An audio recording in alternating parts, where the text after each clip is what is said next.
di NU itu nun saya memahami wamsahu biruusikum niku mboten harus diusap semua, tapi wamsahu biruusikum itu baknya bak tab'id, maknanya sebagian bil basta'in wa adi awid al-siqi wa mislama wa min. Nah, ada juga bak yang maknanya sama dengan min, berarti sebagian.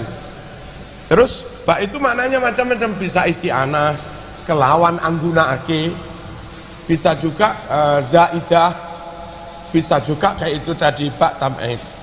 Lalu kenapa Imam Syafi'i wamsahu biruusikum itu memaknai sebagian, enggak semua, juga enggak isti'anah. Nah, kalau dimana isti'anah ngusapo sira kabeh kelawan anggunaake sirahmu. Iki piye?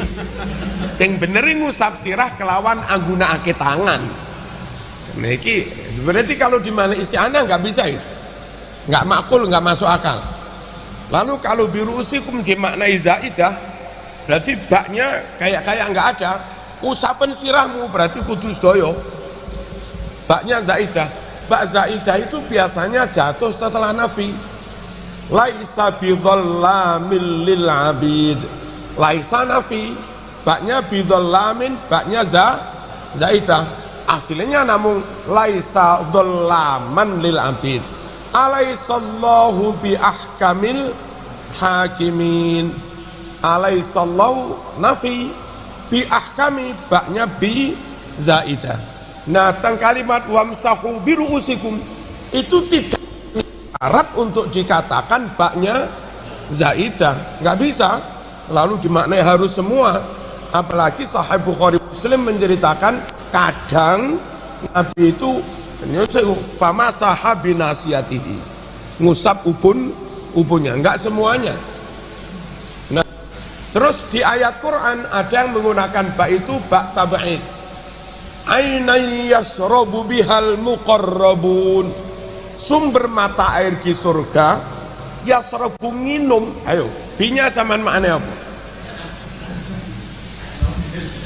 Yasrabu nginum, binya zaidah, enggak memenuhi syarat, enggak ada nafi.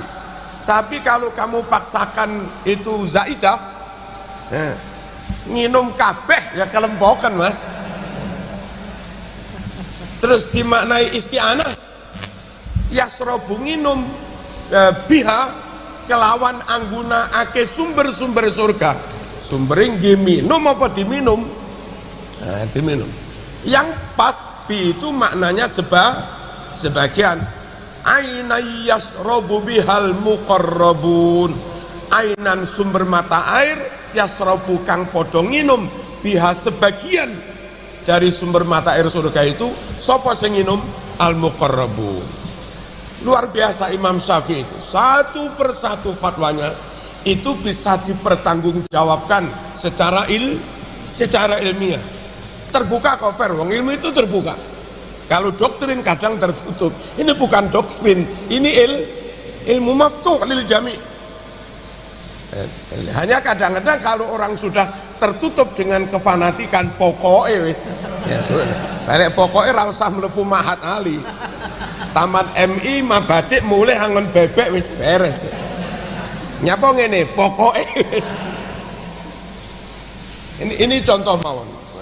Kita perlu linuriyahu min ayatin. Allahumma shalli ala sayyidina Muhammad. Lalu apa ini? Ini lamsul mar'ah kita nyatakan batal. Perkara nanti ada situasi sulit, terus ada musamahah, ada tolanan nasi urusan lain. Tapi hukum pokoknya, azimahnya bukan rukshoh, itu dihukumi membatalkan wudu. Yang kudul wudu. Ada yang mengatakan nggak apa-apa. Kenapa Imam Syafi'i seperti itu? Nah, ayat tentang ya ayyuhalladzina amanu idza qumtum ilas salati faghsilu wujuhakum lam. Itu konteksnya dari awal tentang wudu. Faghsilu wujuhakum. Wudu itu terkait dengan hadas kecil, bukan hadas besar.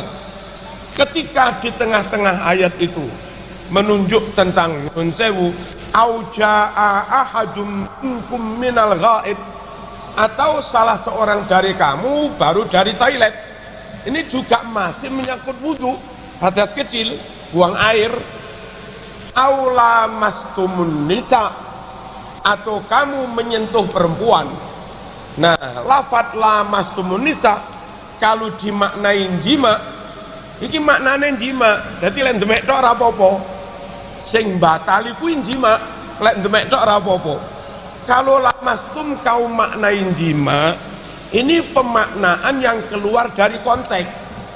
Sebab dari awal faksil wujuhakum itu wudu, hadas kecil. Ghaid dari WC itu juga hadas kecil. Alangkah patnya supaya nyun sewu ada dalalatul iktiron, bahwa makna dan hukum itu senantiasa paralel. Ojo ngene-ngene. Nopo ngene. Nopo. Ya, kalau dalam mazhab Syafi'i ada dalalatul iktiron. Jadi lafan ini itu hukumnya sama, seimbang. Nah, kalau lamastum dimaknai apa? Nyentuh, itu pas. Itu hanya terkait dengan hadas kecil. Ghaid juga hadas kecil. Suruh basuh wajah tangan itu juga menyangkut hadas kecil. Itu pertimbangan Imam Syafi'i antara lain seperti itu. Lalu pertimbangan ilmu lughah al-ijtimai, bagaimana menangkap bahasa dari konteks sosial, dari konteks budaya. Kadang-kadang di konteks yang lain, konteks sosial yang beda, itu makna beda. Bunyai kepada santri, caca dalam bunyai, iku arep ana tamu, meja-meja taplaki diatur, ditata kabeh, diatur sing apik, nggih. Iku maknanya makna lugu lugas asli, ya nata taplak ya nata diatur. Tapi ketika wali kota, bupati, Bu Munjidah, anu bunyai ini lek ngeten mengkiken aturan niki.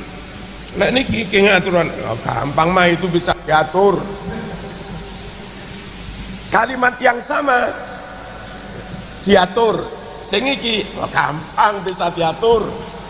Yang kalimat kedua itu dalam konteks politik itu maknanya bisa disiasati. Sementara sing ngatur taplakmu ya maknane ya noto temenan. Nah, begitu juga makna demek, nyenggol, ngotek, itu dalam konteks sosial yang beda, maknanya juga beda. Nyun sewu, misalnya ini enten santri putra putri, terus aku mau mas dari awal sampai akhir wis tak niati tak jaga wudu, arep mlebu ruang wis wudu aku. Metu tuh ke ruang hati-hati piye gak kesenggol, tak hati-hati. Dadak pas aku metu ono mbak-mbak kate mlebu plek nang kono dadak nyenggol mbak-mbak. Kalimat seperti ini gak mungkin dimaknain jima. Oh berarti sampean jima ning arep lawang. Ora mungkin. Jadi mengucapkan lafaz demek nyenggol dalam konteks umum itu maknanya yang demek. Tapi kalau konteks ranjang, demek, ngotek, nyenggol itu maknanya jima. Misalnya Gus Hanan simah malih,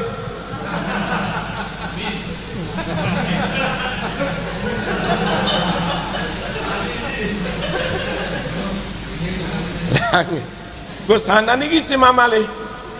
Terus seminggu setelah simah malih ngantor karo piring ngas pringis ditakoni ya iki piye wis meutik bareng bojomu. Pertanyaan wis meutik itu maknanya wis mau jima. Kalau dia menangkap makna terlek, betapa bodohnya. Sampun kiai kula utik ngeten. Jadi nggak nyambung maknanya. Jadi kalimat demek masa la masa itu dalam konteks umum maknanya nyentuh biasa, dalam konteks ranjang suami istri makna khusus, maknanya jima. Lafat lamastum itu demek dalam konteks umum, karena khitobnya khitob am, bukan khitob untuk suami istri. Ayat ini enggak menyangkut arijalu qawwamuna ala nisa. Ayat ini ya ayyuhalladzina amanu idza qumtum ilas salat. Itu ayat umum, khitab am. Maka kurang pas kalau lafadz lamastum dalam khitab umum, konteks am, lalu kau maknain jima. Ini nyambung ya? Allahumma shalli ala sayyidina Muhammad. Lalu dalam sabah keserasian antar kata dan makna Quran ini luar biasa. Ini Imam Ali As-Sobuni ahli nih gitu. Lataifut tafsir ini loh. Kenapa? Sama-sama memilih makna menyentuh. Quran itu ternyata jeli membedakan, memilih diksi itu pas. Sekiranya yang dimaksud itu nyentuh jima, itu yang dipilih Quran itu lafadz nyentuh yang ada tasdidnya. Kalau nyentuh biasa nggak pakai yang tasdidnya. Kayak suami baru suami belum suami menceraikan istri belum dijima, itu nggak ada iddah. Wa idza talaqtumuhunna min qabli an tamassuhunna fama lakum alaihinna min iddatin ta'tadduna. Jika kalian menceraikan istrimu belum kamu sentuh, gimana? Apa nih? Maknanya apa? Belum kamu loh, masa udah gara-gara mundur tok masa iddah, Mas? Ya enggak lah. Ini ketika kepengennya Allah itu nyentuh yang maknanya jima, dipilihkan lafadz fi'il yang ada tasdidnya, tamassuhun. Zihar, orang mendihar istrinya terus getun sak durungin jima, itu harus memerdekakan budak sak durungin jima. Bahasa Arabnya yatamassa, walladzina yudhahiruna min nisaihim thumma ya'uduna lima qalu fatahriru raqabatin min qabli ayyatamassa. Wajib memerdekakan budak sebelum menyentuh. Masuk menyentuh biasa wajib merdekane budak? Enggak, maksudnya jima. Nah, di dalam bab wudu itu Allah enggak milih yang ada tasdidnya, landai aja lamastum, kecuali mungkin diucapkan orang Madura lamastum. Nggak mungkin. Lamastum, dan jangan dimaknain jima, karena nyun sewu. Kenapa? Jima tanpa tasdid itu nggak bisa. Tasdid itu tekanan kuat gitu, menekan kuat. Kalau jima landai-landai tanpa tasdid enggak. Luar biasa, Quran itu luar biasa.